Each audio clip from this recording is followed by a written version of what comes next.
$2 a day, that's 600 million poor households. And today, maybe 120 million households have been reached. So that's about 20% of the poor households in the world. Even less if you think of it from a credit perspective.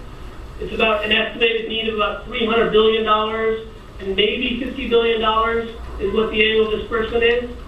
Now that's about 15%.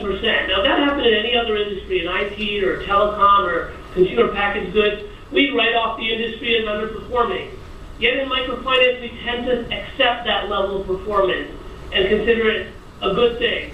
The fact is, we're underperforming as a sector. We need to scale up much more rapidly to many more poor households if we can truly harness the power of microfinance to help people get out of poverty.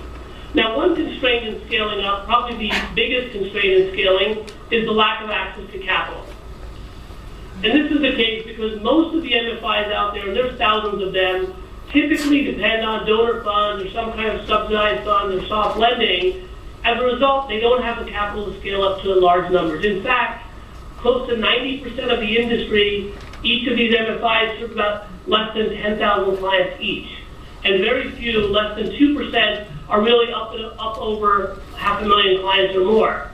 Because of the constraints on capital, the MFIs tend to be small. Now, this hit home to me before I started SKS. When I actually was a field worker at one of these small NGO MFIs, and I would go out and deliver loans and collect repayments, and I would see this tremendous impact that microfinance would make on a poor family's life. But what would happen is, many women from more remote villages would come to me and say, can you start in our village? I want to start a small business and also get out of poverty. And we'd always have to say, or I'd always have to say to them, you know, we depend on donor funds, we can't go into your village, I'm very sorry, and they would walk away disappointed. Now, on one particular day when this happened, a very poor woman, emaciated, torn saris, she had no chepel, clearly had walked quite a distance asking the same question. And again, I had to say, no, we don't have funds. But this woman simply didn't walk away disappointed. She looked me in the eye and she asked me a question that I'll never forget. She asked, am I not poor too? Do I not deserve a chance to get my family out of poverty? She wasn't asking for a handout. She wasn't asking for a dole. She was simply asking for an opportunity. And that question for me was a very jarring question. Because here I was thinking I'm trying to do something to help eradicate poverty. And what her question made me realize is that if you do microfinance in one set of villages, but not in the neighboring set, it's almost like you're doing, it's almost like, sorry, someone walked in. It's almost like you're doing an injustice. It's as if you're a parent who sends one child to school and then keeps the other one back. And for me, that question was so jarring that I actually left my NGO, went to the University of Chicago, and tried to answer that poor woman's question, which I reframed as, how do you design microfinance in a way that you never have to say no to any poor person who's simply asking for an opportunity? And I came back to India with the idea that if you run microfinance in a commercial-oriented way, in a way that you could tap capital markets, then you won't have this constraint on capital. Then, in fact, you will be able to say yes to any poor person who wants an opportunity. Now, this was a radical view at the time, and for that matter, even today, because the conventional view of microfinance, the view of Professor Yunus, is that microfinance should be a social business. No profit, no loss. You go to investors, you get social capital, you return their principal, but no profits.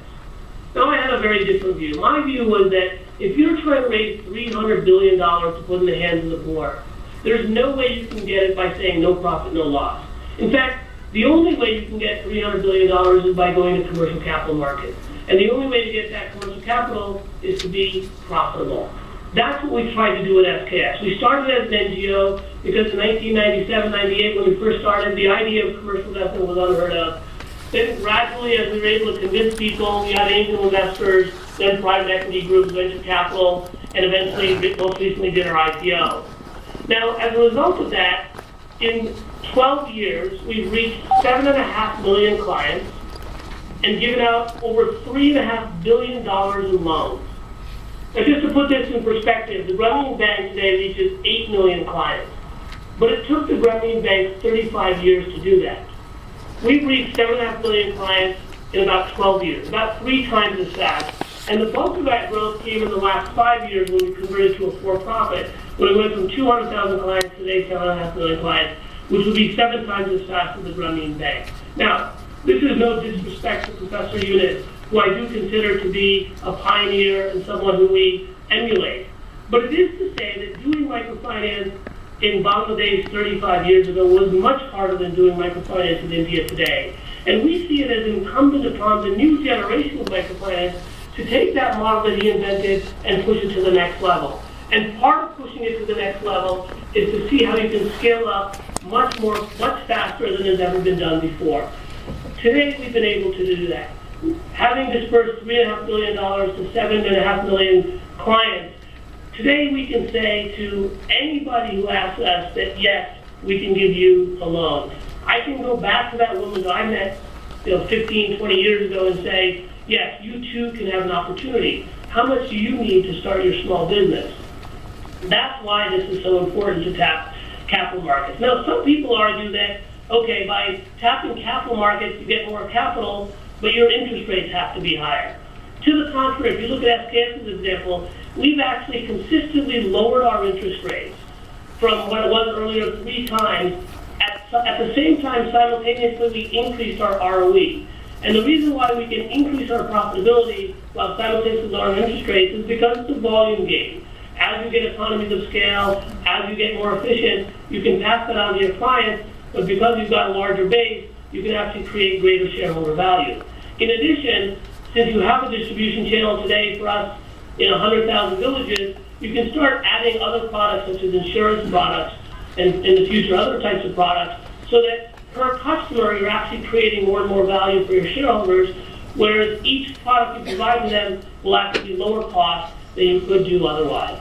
This is why we think there's no conflict necessarily between profitability and making an impact on poverty. In fact, the more profitable you are, the more poor households you can reach, and that's what we've tried to pursue at FKS. I'll make one final point out here. It's not to say that you couldn't do microfinance with donor funds, and you couldn't have lower interest rates as a result. The point that we're trying to make is you can scale much more radically if you tap into commercial capital markets. And this becomes very important in a day and age when donor capital is very scarce. We feel that donor capital is better used to serve the poorest among us. For example, let's say the ultra poor, or let's say orphans who are orphans from AIDS situations, or other disadvantaged communities. That's where those scarce donor funds need to go. And what we say is, let the private sector, let a commercial approach work in the areas it can, and free up those scarce donor resources in areas where a commercial approach, a private sector approach can't reach. In this way, you can actually create greater impact, not only for the clients you serve, who tend to be in microfinance, but even for those most disadvantaged, because you free up donor capital to go to those sectors. Thank you.